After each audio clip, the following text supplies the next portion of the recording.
Champions মুভির শুরু হয় বাস্কেটবল কোচ মার্কাসকে দিয়ে। মার্কাস একটি মেয়ে অ্যালেক্সের সাথে একটা রুমের ভিতরে ছিল, কিন্তু তার মনোযোগ অ্যালেক্সের উপর কম, টিভিতে চলা একটা বাস্কেটবল ম্যাচের উপর বেশি ছিল। আসলে সে তার পরবর্তী ম্যাচের জন্য প্রস্তুতি নিচ্ছিল। তখন আমরা দেখতে পাই অ্যালেক্সের উপর মনোযোগ না দেওয়ার কারণে অ্যালেক্স মার্কাসের উপর রেগে যায় এবং সে সেখান থেকে চলে যায়। সিন চলে আসে একটা বাস্কেটবল ম্যাচের উপর, আর তখন আমরা জানতে পারি যে মার্কাস হয়েছে জেই লিগের একজন জুনিয়র কোচ। ম্যাচের মধ্যে নিজের টিমকে হারতে দেখে মার্কাস তার সিনিয়র কোচ ফিলকে বলে প্লেয়ার পরিবর্তন করতে, কিন্তু ফিল মার্কাসের কথায় কোনো সম্মতি দেয় না, যার কারণে মার্কাস এবং ফিলের মধ্যে তর্ক বিতর্ক হয়। অবশেষে অনেক রেগে গিয়ে মার্কাস ফিলকে একটি ধাক্কা দিয়ে সেখান থেকে চলে যায়। মার্কাসের এমন আচরণ দেখে দর্শকরা একদম হতবাক হয়ে যায়। পরে এই ঘটনাটা অনেক বড় হয়ে যায়। মার্কাসের এই ভুলের কারণে সবাই তার ব্যাপারে সমালোচনা করতে শুরু করে এবং তার এই ঘটনাটাকে নিউজ চ্যানেলেও চালাতে থাকে, যেমন একজন জুনিয়র কোচ তার সিনিয়র কোচের উপর কিভাবে হাত তুলতে পারে। একটি বারের ভিতরে বসে টিভিতে এসব দেখে মার্কাস খুবই বিরক্ত হয়ে রাতে অনেক মদ খেয়ে সে তার গাড়ি নিয়ে বাড়ির দিকে রওনা হয়। আর তখন মাতাল অবস্থায় মার্কাস সে তার গাড়ি দিয়ে একটি পুলিশ কারকে ধাক্কা মেরে দেয়। সাথে সাথেই পুলিশ তাকে গ্রেপ্তার করে জেলে ঢুকিয়ে দেয়। সারা রাতে জেলে কাটানোর পর পরের দিন সকালে ফিল এসে তাদের পুরনো বন্ধুত্বের খাতিরে মার্কাসকে জামিন দেয়, কিন্তু ফিল স্পষ্টভাবে মার্কাসকে বলে যে তাকে চাকরি থেকে বরখাস্ত করা হয়েছে এবং সে তার চাকরি আর কখনো ফিরে পাবে না, তাই অন্য কোথাও চাকরি খুঁজতে। এখানে আমরা এটাও জানতে পারি যে মার্কাস কখনো খেলোয়াড়দের সাথে ভালো সম্পর্ক তৈরি করতে পারেনি। তার এই পাগলা স্বভাবের কারণেই সে তার জীবনেও এগিয়ে যেতে পারেনি। এখন তার উপর ড্রিঙ্ক অ্যান্ড ড্রাইভের কেসও হয়ে গেছে। পরের দিন মার্কাস একজন উকিল সাথে নিয়ে আদালতে আসে কিছু ফাইন দিয়ে তার ড্রিঙ্ক অ্যান্ড ড্রাইভ কেস রফাদফা করার জন্য, কিন্তু আদালতের কঠোর বিচারক মার্কাসের ড্রিঙ্কের ব্যাপারে জানতে পেরে অনেক রেগে যায়। সে তখন তাকে দুটি অপশন দেয়, যেমন হয়তো তাকে 90 দিনের জন্য কমিউনিটি সার্ভিস দিতে হবে, মানে adults with intellectual disabilities difference association নামের একটা বাস্কেটবল টিমকে কোচিং দিতে হবে, আর না হয় তাকে 18 মাস জেল কাটতে হবে। সব শুনে মার্কাস প্রথম অপশনটি বেছে নিতে বাধ্য হয়। পরের দিন মার্কাস যখন স্পোর্টস সেন্টারে এসে পৌঁছায় তখন সে সেখানে দি ফ্রেন্ডস টিমের সাথে দেখা করে। এই টিমে Johnny, Benny, Darius, Cody, Craig, Arthur, Marlon এবং শো টাইম নামের অতি বুদ্ধিমান কিছু বাচ্চারা রয়েছিল, যারা নিজেদেরকে দি ফ্রেন্ডস বলে ডাকতো। তাদেরকে দেখে এবং তাদের সাথে কথা বলে মার্কাস অনেক টেনশনে পড়ে যায় যে তার আগামী 3 মাস অনেক কঠিন হতে চলেছে। মার্কাস তাদেরকে বাস্কেটবল সম্পর্কিত যে প্রশ্নই করে সেই বাচ্চাগুলো তাকে তার বিপরীত উত্তর দেয়। এসব দেখে মার্কাস অনেক বিভ্রান্ত হয়ে পড়ে এবং সে কোচিং সেন্টারের ম্যানেজার জুলিয়ার সাথে দেখা করে। মার্কাস ম্যানেজারকে বলে যে সে এই বাচ্চাদেরকে কোচিং দিতে পারবে না, কারণ ওরা সবাই পাগল। ম্যানেজার জুলিও মার্কাসকে বলে যে তার আগে এখানে কাজ করা কোচ এর মধ্যেই লিগ ছেড়ে দিয়েছেন। এখন তুমিও যদি লিগ ছাড়তে চাও তাহলে তোমাকে 18 মাসের জন্য জেলে যেতে হবে। এখন তুমি ডিসাইড করো যে তুমি কি করবে। মার্কাস চুপচাপ সেন্টার থেকে ঘুরে চলে যাচ্ছিল। তখন তার ওই কোচিং সেন্টারের একটি বাচ্চা জনি সে মার্কাসকে লিফট দেওয়ার জন্য মার্কাসকে ডাকে। কারের ভিতরে ঢুকেই মার্কাস একদম চমকে ওঠে, কারণ জনির সাথে তার বোন অ্যালেক্স বসে রয়েছিল, যে অ্যালেক্সের সাথে মার্কাস রাত কাটিয়েছিল সে।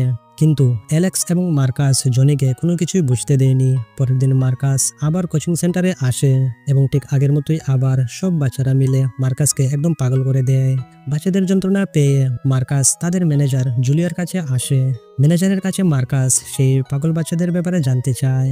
ম্যানেজার জুলিও মার্কাসকে বলে যে এদের মধ্যে কেউ ওয়ার্কশপে কাজ করে, তো কেউ রেস্টুরেন্টের কিচেনে কাজ করে, কেউ অ্যানিমেল সেন্টারে কাজ করে, তো আবার কেউ ওয়েল্ডিং এর কাজ করে। তারা তাদের জীবন কাটাচ্ছে, কিন্তু তারপরেও সময় বের করে ওরা সবাই বাস্কেটবল খেলতে আসে।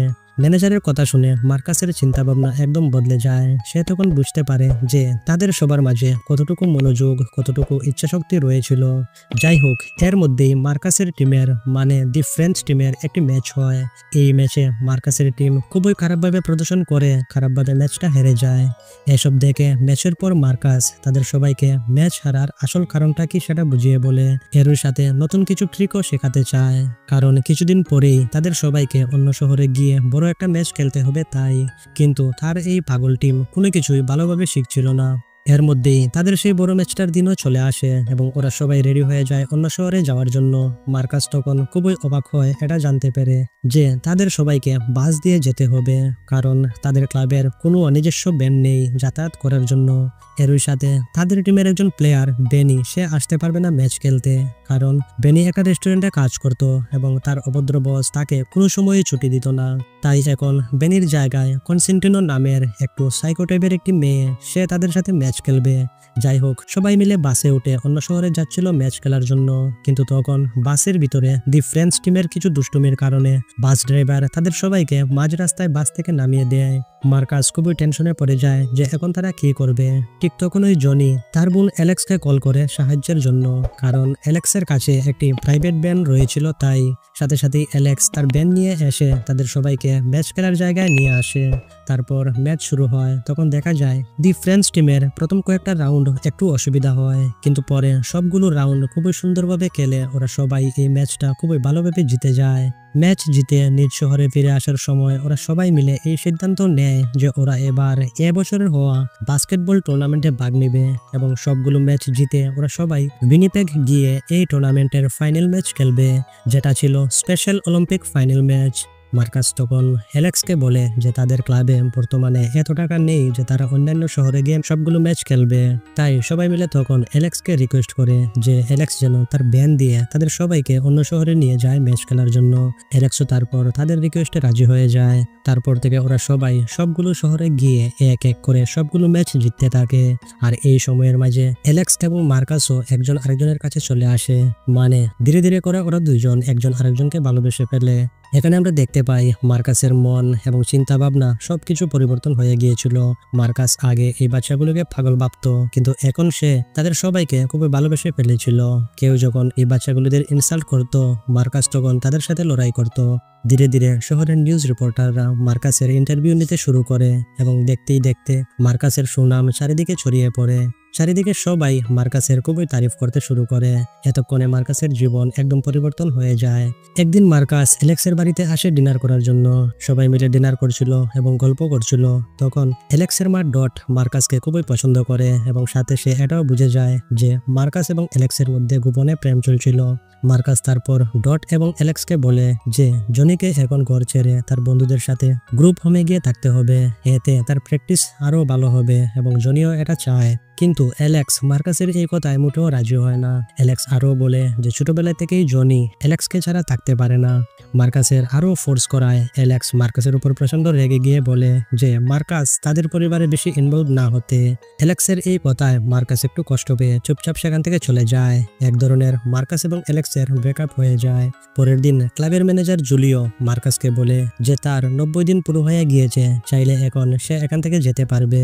রাতের বেলায় মার্কাস তার টিভিতে দেখতে পায় যে চারিদিকে সবাই মার্কাসের হার্ড ওয়ার্কের খুবই তারিফ করছিল। দর্শকরা সবাই দি ফ্রেন্ডস টিমের জন্য প্রার্থনা করছিল, কারণ দি ফ্রেন্ডস টিমের স্পেশাল অলিম্পিক ফাইনাল ম্যাচ খেলার জন্য আর মাত্র একটাই ম্যাচ জেতার বাকি রয়েছিল। তাই এই ম্যাচটা খেলার জন্য ডেরিয়াস এবং বেনিও তার রেস্টুরেন্ট ছেড়ে চলে আসে। পরের দিন ম্যাচ শুরু হয়। তখন দেখা যায় জনির সাথে আরো কয়েকজন ভালোভাবে ম্যাচ খেলছিল না। এর কারণ হয়েছে জনি ভাবে যে মার্কাস তার বোন অ্যালেক্সকে ধোকা দিয়েছে তাই। কিন্তু তখন পাগলি কনস্টান্টিনো পুরো টিমের সামনে খুব সুন্দর একটা স্পিচ দেয় এবং সবাইকে ম্যাচ খেলার জন্য উৎসাহিত করে তোলে।